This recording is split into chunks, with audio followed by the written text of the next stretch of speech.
विद्यार्थियों, आज revision work में हम ऐसा टॉपिक लेंगे जो बहुत सरल भी है, कठिन भी है और हमारे अध्ययन का सबसे महत्वपूर्ण विषय भी है। अपठितांश। अपठित धन अंश दो शब्दों से मिलकर के बना हुआ है अपठितांश। पठ धातु में आ उपसर्ग इत प्रत्यय लगा करके अपठित बना, इसके साथ संधि करके संधि के द्वारा अंश जोड़ करके अपठितांश शब्द का निर्माण, यानी अपठित अंश वह अंश जो पढ़ा हुआ नहीं है। हम बचपन से प्रारंभिक कक्षाओं से इस अपठित अंश को पढ़ते चले आ रहे हैं। इसके दो रूप हैं, एक अपठित गद्यांश और एक अपठित काव्यांश के रूप में। अपठित गद्यांश काव्यांश हम प्रारंभ से पढ़ते चले आ रहे हैं, परंतु बड़े दुर्भाग्य का विषय है कि हम इसको बड़े हल्के में लेते हैं, जबकि हमारे हिंदी पढ़ने का, लिटरेचर पढ़ने का, लैंग्वेज पढ़ने का, साहित्य पढ़ने का उद्देश्य इस अपठित के अंतर्गत निहित होता है। यही कारण है हर कक्षा में हमें इस अपठित गद्यांश और काव्यांश का सामना करना पड़ता है, चाहे वो प्राइमरी कक्षा, पहली, दूसरी, चौथी, पांचवी, आठवीं, नौवीं, 10वीं, 11वीं, 12वीं, यहां तक कि प्रतिस्पर्धी प्रतियोगी परीक्षाओं में, नियुक्ति के लिए जो कंपटीशन होते हैं, उन कंपटीशनों में भी अपठित गद्यांश और काव्यांश पूछे जाते हैं। अधिकांश परीक्षाओं में, हिंदी नहीं इंग्लिश में भी, अनसीन पैसेज, ऐसे हिंदी में भी अधिकांश परीक्षाओं में हिंदी के ऐसे गद्यांश दिए जाते हैं जिनका पाठ्य पुस्तकों से संबंध नहीं होता। ऐसे गद्यांश से छात्र छात्राओं की बौद्धिक गहराई, पहुंच, पकड़ और क्षमता की जांच होती है। गौर करें, अपठित गद्यांश में जो है वो जिस विषय को आप पढ़ रहे हैं, जैसे हिंदी अगर आप पढ़ रहे हैं तो पूरे हिंदी के सिलेबस का समावेश इस अपठित गद्यांश और काव्यांश में रहता है। कोई चैप्टर हमारे पाठ्यक्रम में हो या ना हो, परंतु अपठित गद्यांश काव्यांश में हमें उसको समझना पड़ता है।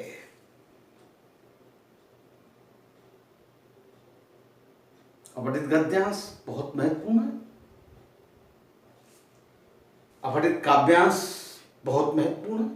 अपठित शब्द का निर्माण पठ धातु, अपठित शब्द का निर्माण पठ, पठ धातु में इत प्रत्यय लगा करके तथा आ उपसर्ग लगा करके, आ उपसर्ग इत प्रत्यय लगा करके अपठित का निर्माण किया गया है। अपठित, अपठित। अब गद्यांश है तो अपठित गद्यांश हो गया, काव्यांश है तो काव्यांश हो गया। मूल सब पठ, पठ माने पढ़ना, पठित यानी पढ़ा हुआ, और अपठित यानी न पढ़ा हुआ। आ लगा करके इसका विपरीतार्थक शब्द बन गया, विलोम शब्द बन गया।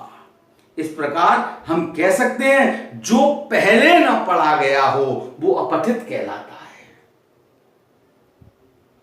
जो पहले न पढ़ा गया हो वो अपठित कहलाता है। अब इन अपठितों को हम दो वर्गों में, सबसे पहले आता है अपठित गद्यांश। नंबर 1 अपठित गद्यांश। साहित्य की मूल रूप से दो विधाएं होती है, गद्य और काव्य। साहित्य का सृजन गद्य रूप में या काव्य रूप में किया जाता है। पुरातन काल में काव्य का सृजन प्राचीन परंपरा है हमारी। आदिकाल से हम काव्य के रूप में वाल्मीकि रामायण, महाभारत, रामचरितमानस, ये सारे ग्रंथ काव्यात्मक रूप में है, गद्य के रूप में नहीं। गद्य का निर्माण बाद में, गद्य में रचनाएं बाद में होने लगी। तो सबसे पहले हम आते हैं अपठित गद्यांश पर। अपठित गद्यांश वह गद्यांश कहलाता है जो पहले ना पढ़ा गया हो, वो अपठित गद्यांश कहलाता है। अपठित गद्यांश पर प्रश्न पूछे जाते हैं, उससे गद्यांश दे दिया और प्रश्न दे दिए। अब उस प्रश्नों में सारा सिलेबस समावेश होता है, जो हम पहली कक्षा से दूसरी कक्षा से लेकर के और जीवन भर हमने पढ़ा है, वो सब कुछ इस अपठित गद्यांश में आ जाता है। अपठित गद्यांश पर प्राय चिंतन क्षमता एवं अभिव्यक्ति कौशल पर आधारित प्रश्न पूछे जाते हैं। ये प्रश्न निम्नलिखित आधार पर हो सकते हैं। नंबर 1, पहला हो सकता है शीर्षक, एक शीर्षक संबंधी। शीर्षक निकालने के लिए कहा जाता है, गद्यांश को हम पढ़ते हैं, पढ़ने के बाद समझने की कोशिश करते हैं, उसका अर्थ ग्रहण करते हैं, उसका भाव ग्रहण करते हैं, और उसका जो केंद्रीय भाव निहित है, उस केंद्रीय भाव के आधार पर हम उस गद्यांश के शीर्षक को ढूंढने का प्रयास करते हैं। प्रश्नों के तरीके कुछ भी हो सकता है। सरल से कठिन की ओर शिक्षा का उद्देश्य है। सबसे सरलतम तरीका होता है कि गद्यांश दे दिया, उसके साथ उसके प्रश्न दे दिए और विकल्प दे दिए। नीचे दिए गए गद्यांशों को पढ़कर निम्नलिखित प्रश्नों के उचित विकल्पों को छांट करके लिखिए। निम्नलिखित प्रश्नों के उचित विकल्पों को छांट करके लिखिए। गद्यांश भी दे दिया, गद्यांश को भी पढ़ना है, उसका भी अर्थ ग्रहण करना है, नीचे प्रश्न दिए हैं, प्रश्न के साथ विकल्प भी दिए हैं। सपोर्टिंग, परीक्षार्थी को सपोर्ट दे दी गई। अब उन विकल्पों को पढ़ करके उचित विकल्प जो होता है उस पर निशान लगाना होता है या उत्तर के रूप में वही लिखना होता है। एक तरीका ये होता है। दूसरा तरीका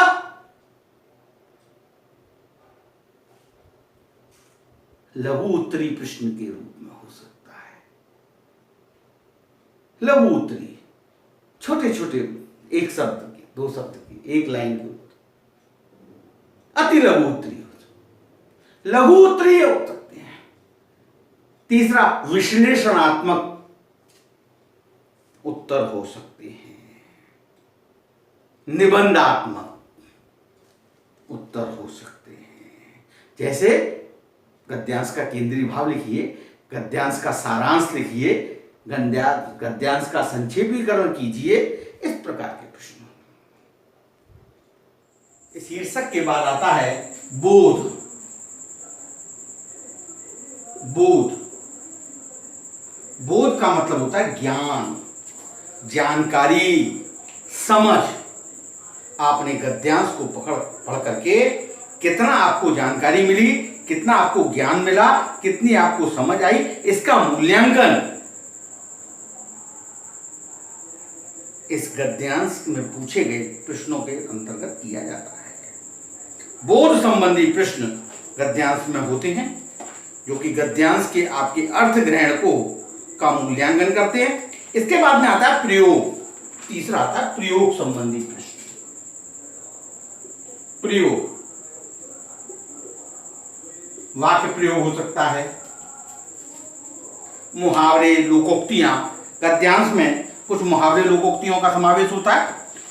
उन मुहावरे लोकोक्तियों तथा शब्दों का वाक्य में प्रयोग अर्थ के आधार पर, विलोम शब्द के आधार पर हम वाक्य में प्रयोग संबंधी प्रश्न पूछे जा सकते हैं। चौथा होता है रचनांतरण। गद्यांश में आए वाक्यों की पहचान करना कि ये सरल वाक्य है, कि मिश्र वाक्य है या संयुक्त वाक्य है। यहां वाक्य को एक वाक्य से दूसरे वाक्य में बदलवाया जा सकता है, जैसे सरल से मिश्र, मिश्र से सरल या संयुक्त वाक्य, या विधानवाचक वाक्य से प्रश्नवाचक वाक्य, इस तरह के काम। शब्द निर्माण ये भी रचनांतरण के प्रश्नों में आते हैं, जैसे उपसर्ग, प्रत्यय, समास, संधि, द्विरुक्ति युक्त शब्द पूछे जा सकते हैं, उनके खंड कराए जा सकते हैं। कहा जा सकता है कि आप चुप कीजिए, ये अपठित गद्यांश में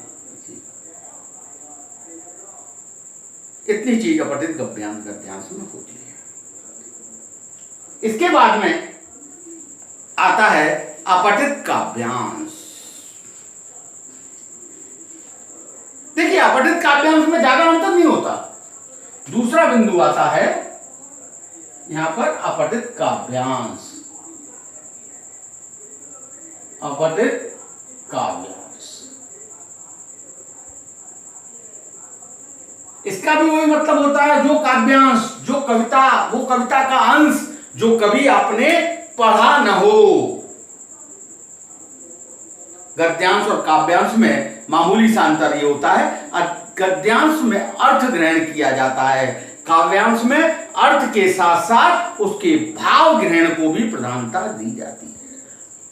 प्रश्न उसमें भी इसी तरह के होते हैं। शीर्षक संबंधी प्रश्न हो सकता है उसमें भी, बोध संबंधी प्रयोग हो सकता है उसमें भी, विलोम प्रयोग संबंधी, बोध संबंधी प्रश्न, ज्ञान, जानकारी, समझ भी हो सकते हैं उसमें, प्रयोग संबंधी भी, उसमें भी काव्य पंक्तियों में भी मुहावरे निहित होते हैं, उनके वाक्य प्रयोग कराए जा सकते हैं। शब्दों के वाक्य प्रयोग कराए जा सकते हैं, विशेष शब्द हैं उनके वाक्य प्रयोग अर्थ के आधार पर, विलोम शब्द के आधार पर, ये सारे प्रयोग काव्यांश में भी कराए जा सकते हैं। काव्यांश में एक अंतर होता है कि काव्य सौंदर्य, काव्यांश में जरूरत पड़ती है किसकी? काव्य सौंदर्य। काव्य सौंदर्य, जब काव्य सौंदर्य हम करने जाते हैं तो काव्य के दो पक्ष बताए जाते हैं। नंबर एक भाव पक्ष और नंबर दो कला पक्ष।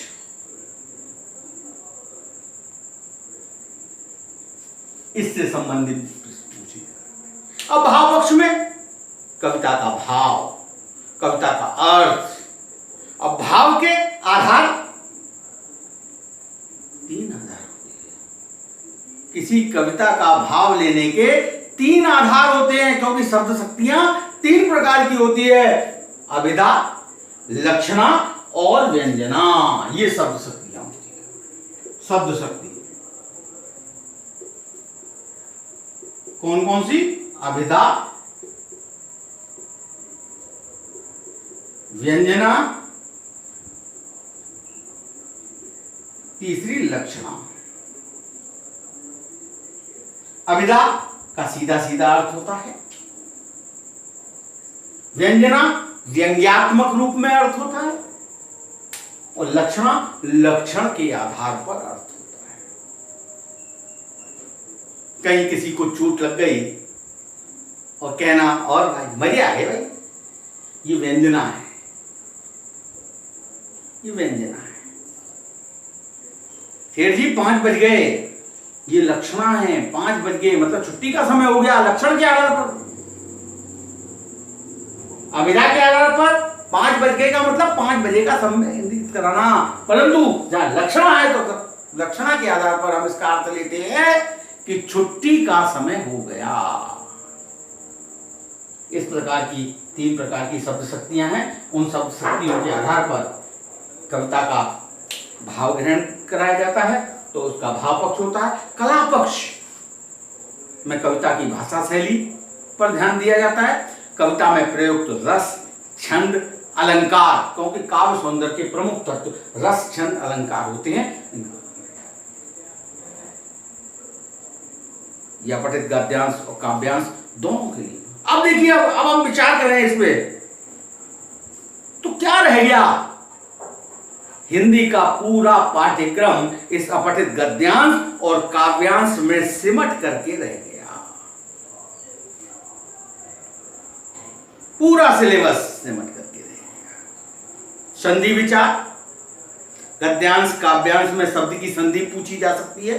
संधि की हमें जानकारी होनी चाहिए। दीर्घ संधि, गुण संधि, वृद्धि संधि, यण संधि, अयादि संधि, व्यंजन संधि, जिसको हल संधि भी कहते हैं, इनके 14 उदाहरणों के नियम, विसर्ग संधि, इन सब का हमें ज्ञान होना चाहिए। ये गद्यांश को करने के लिए समास शब्द दे दिया, इसका समास विग्रह कीजिए। विग्रह दे दिया, इसको सामासिक पद बनाइए। समास के अव्ययी भाव समास, तत्पुरुष समास, कर्मधारय समास, द्विगु समास, द्वंद्व समास, बहुब्रीहि समास, ये समास। उपसर्ग, उपसर्ग हम पढ़ चुके हैं, जानते हैं हम उपसर्ग। हिंदी के उपसर्ग होते हैं, संस्कृत के उपसर्ग होते हैं, उर्दू के उपसर्ग होते हैं। प्रत्यय संबंधी प्रश्न को भी हमें हल करना पड़ सकता है कि शब्द में प्रयुक्त प्रत्यय को और मूल शब्द को अलग कीजिए। ये अपठित गद्यांश और काव्यांश में इस तरह के प्रश्न भी होते हैं। प्रत्यय, कृत प्रत्यय, तद्धित प्रत्यय, 2 प्रकार के प्रत्यय बताए गए हैं। इसके बाद में शब्द रूप, विकारी, अविकारी, विकारी शब्द, संज्ञा, सर्वनाम, भाववाचक संज्ञा बनाने के नियम, विशेषण बनाने के नियम, सर्वनाम, विशेषण, क्रिया, काल, वाच्य, क्रिया, ये सब विकारी शब्द। अविकारी शब्दों के बारे में भी हमें अध्ययन करना होगा, वो भी हमें बताने पड़ते हैं कि धीरे धीरे का पद परिचय दीजिए। गद्यांश में आ गया तो क्रिया विशेषण, संबंध बोधक, समुच्चय बोधक, विस्मय आदि बोधक, निपात आदि, इन सब की हमें जानकारी होनी चाहिए। शब्द रचना, ये शब्द कैसा है? योग रूढ़ है, यौगिक है, रूढ़ है, इनकी तत्सम शब्द है, तद्भव शब्द है। ये सारे प्रश्न गद्यांश और काव्यांश में पूछे जा सकते हैं। गद्यांश काव्यांश कहते हैं ना, ससैया के दोहरे जो नाविक के तीर, देखन में छोटे लगे घाव। गद्यांश काव्यांश देखने में बहुत सरल लगते हैं, परंतु पूरा हिंदी साहित्य का सिलेबस का समावेश इसमें होता है। बिना इनकी जानकारी के इनको कर पाना बड़ा मुश्किल रहता है। इन शब्दों को, हालांकि एक एक 2-2 शब्द होते हैं, परंतु हमें जब पढ़ना है तो हमें सारी जानकारी। शब्द रचना, व्युत्पत्ति के आधार पर शब्द की रचना, शब्द कैसे होते हैं,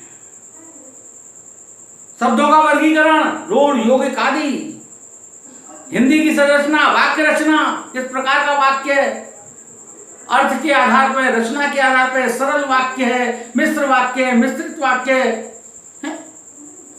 विधानवाचक वाक्य है, प्रश्नवाचक वाक्य है, संकेतवाचक वाक्य है, विस्मय आदि बोधक वाक्य है। ये सारे वाक्यों की भी हमें जानकारी होनी चाहिए, तभी हम इस गद्यांश को कर सकते हैं। इसके अलावा जब काव्यांश को जब हम करते हैं तो काव्य सौंदर्य के पक्ष, भाव पक्ष और कला पक्ष, शब्द, उसकी भाषा, उसकी शैली का ज्ञान, विभिन्न प्रकार की हिंदी से जुड़ी कितनी भाषा है, उन भाषा का ज्ञान होना भी बहुत जरूरी होता है। वाक्य विश्लेषण की हमें जानकारी होनी चाहिए, उपवाक्य के बारे में हमें जानकारी होनी चाहिए, वाक्य के घटक, उद्देश्य और विधेय, ये भी हमें मालूम होना चाहिए, क्योंकि पूछा जा सकता है कि एक वाक्य दे दिया, बोले इसका उद्देश्य छांटिए, इसका विधेय छांटिए। उपवाक्य, संज्ञा उपवाक्य, विशेषण उपवाक्य, क्रिया विशेषण उपवाक्य।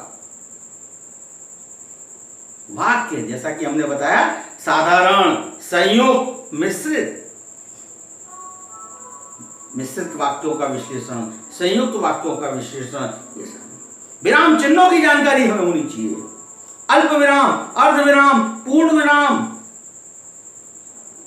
अपूर्ण विराम, प्रश्न विराम, प्रश्नवाचक चिन्ह, विस्मयवाचक, संबोधन विराम, निर्देशक चिन्ह, योजक चिन्ह, अवतरण विराम, लोप विराम, लाघव विराम, त्रुटि विराम, कोष्टक चिन्ह, तुल्यता सूचक चिन्ह, तारक अथवा पार यानी टिप्पणी चिन्ह, ये सारे चिन्हों की हमें काव्य सौंदर्य जब हम काव्य अपने काव्यांश का जब हम करते हैं तो हमें रस, क्योंकि वाक्यम रसात्मकम काव्यम, काव्य के द्वारा रस की निष्पत्ति होती है, तो रस की हमें जानकारी होनी चाहिए।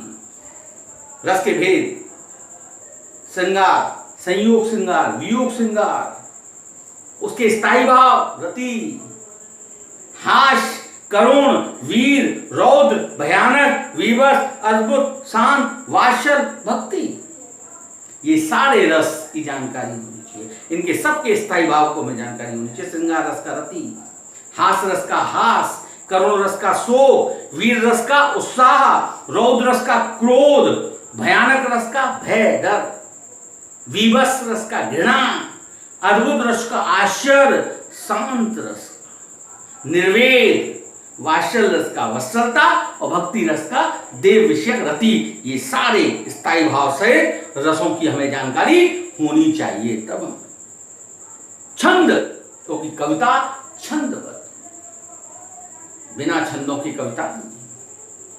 कौन से छंद है? वार्णिक छंद, मात्रिक छंद, उभय छंद, मुक्तक छंद, सममात्रिक छंद, चौपाई, रोला, हरगीत का गीत का, श्रृंगार,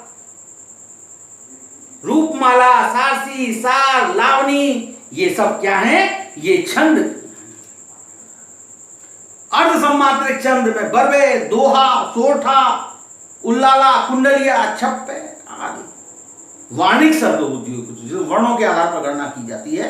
इंद्र वज्रा, उपेंद्र वज्रा, वंतस्त, द्रुत विलंबित, बसंत तिलका आदि। इसके बाद में अलंकार, क्योंकि काव्य सौंदर्य में, कला पक्ष में रस, छंद, अलंकार इसकी प्रधानता। काव्य में कौन सा अलंकार है? काव्य पंक्ति में अलंकार नहीं। अलंकार के बारे में पूछा जाता है। शब्द अलंकार, अर्थ अलंकार आप जानते हैं।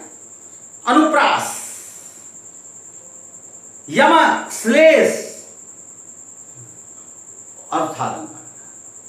अर्थालंकार में आते हैं उपमा, रूपक, उत्प्रेक्षा। उपमा, रूपक, उत्प्रेक्षा, मानवीकरण अलंकार, अतिशयोक्ति अलंकार, ये सारे अलंकार। भ्रांतिमान, संदेह, अन्योक्ति, दृष्टांत, विभावना, व्यतिरेक, प्रतीक आदि,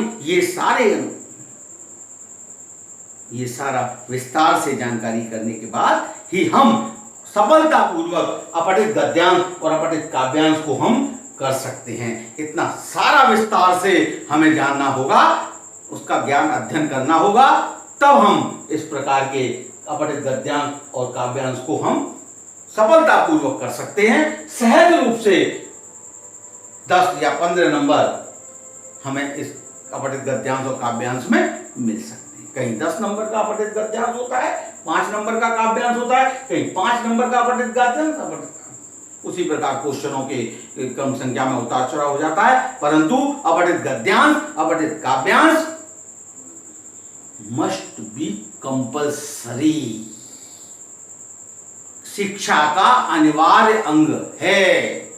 प्राथमिक शिक्षा से लेकर के उच्च शिक्षा तक आप अपठित गद्यांश और अपठित काव्यांश से पीछा नहीं छुड़ा सकते। आज आप किसी नौकरी के लिए जा रहे हैं, कोई कंपटीशन देते हैं, कोई प्रतिस्पर्धा में भाग लेते हैं, किसी प्रकार की कोई प्रतियोगी परीक्षा में बैठते हैं, तो अपठित गद्यांश और अपठित काव्यांश संबंधी प्रश्न अवश्य पूछे जाते हैं। इसलिए अपठित गद्यांश, काव्यांश बहुत ही महत्वपूर्ण विषय है। इसको ध्यान से इसका अध्ययन करें। बस आज इतना ही। आपका दिन शुभ और मंगल।